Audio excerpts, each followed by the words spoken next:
Um passo a passo para fazer a silagem de milho foi solicitado por uma telespectadora do Rio Grande Rural. E a nossa equipe foi buscar a resposta com o técnico Carlos Todeschini.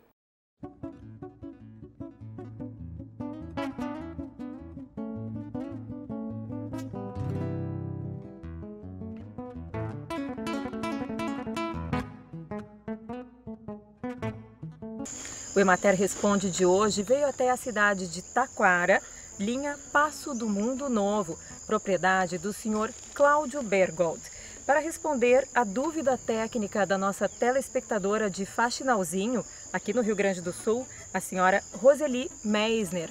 E ela quer saber como fazer a silagem caseira a partir do milho. E quem vai responder a dúvida técnica da Roseli é o extensionista da Emater, em Taquara, Carlos Todeschini. É contigo, Carlos. Todeschini, então, explica para a dona Roseli, a nossa telespectadora que fez a pergunta técnica, qual é o ponto para a colheita do milho para poder fazer a silagem. Dona Roseli, uma boa silagem se faz com a colheita do milho com 60% de umidade aproximadamente, ou seja, traduzindo em palavras práticas, quando eu colhi o material triturado e eu apertar e ele desagregar, ele não ficar amontoado ou agregado, é porque nós já estamos no ponto de umidade ideal, que equilibra a melhor situação de proteína e também de energia, que é um ponto desejável a ser buscado numa boa silagem. Ou senão, o estágio do grão também, ele tem que ser um grão pós-leitoso, ou seja, o grão já no estágio farináceo, ou seja, o grão duro. É aí o momento apto a colher, né, o milho para dar uma boa silagem.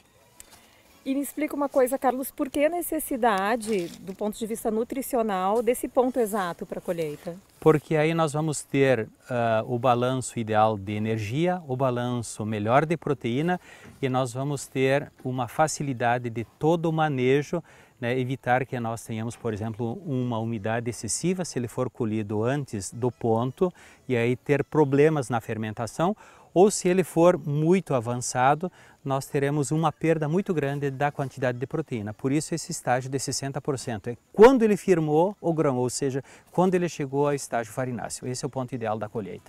E após a colheita, após triturado, o material tem a fase então da compactação. Sim, a fase da compactação ela é fundamental porque ela me dá as condições para a fermentação da silagem. Ou seja, eu faço uma boa compactação, né, eu cubro com uma lona plástica, eu agrego terra nas bordas em cima para que não tenha entrada de ar, porque a fermentação da silagem é anaeróbica, ela precisa produzir o ácido láctico, que é aquilo que confere sabor e qualidade e conservação ao material, né, para um longo tempo.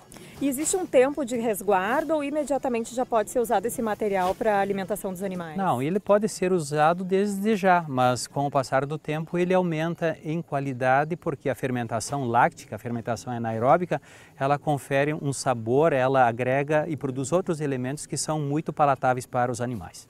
Para aquelas pessoas, Carlos, que não têm conhecimento da bovinocultura, qual é a importância da silagem para a alimentação animal? A silagem é uma forma de reservar alimentos volumosos, em especial para ruminantes, em grande quantidade e garantir, né, o suprimento, a alimentação dos animais na entre-safra, nas épocas de dificuldade, e também é um fator que possibilita a agregação de maquinário, que facilita a concentração e a colheita de grandes volumes, né, de culturas como o milho, mas não só o milho, pode ser o sorgo, pode ser aveia, pode ser azevém, pode ser inclusive pastagens de inverno, pode ser o capim Tifton, para tudo se presta a silagem. Então é uma maneira de aproveitar ele, né, de manter as qualidades, né, daquele alimento no seu melhor estágio nutricional e assim poder passar períodos de adversidade ou facilitar, né, a alimentação dos animais com alimentos bem mais baratos, bem fáceis, todos obtidos na propriedade.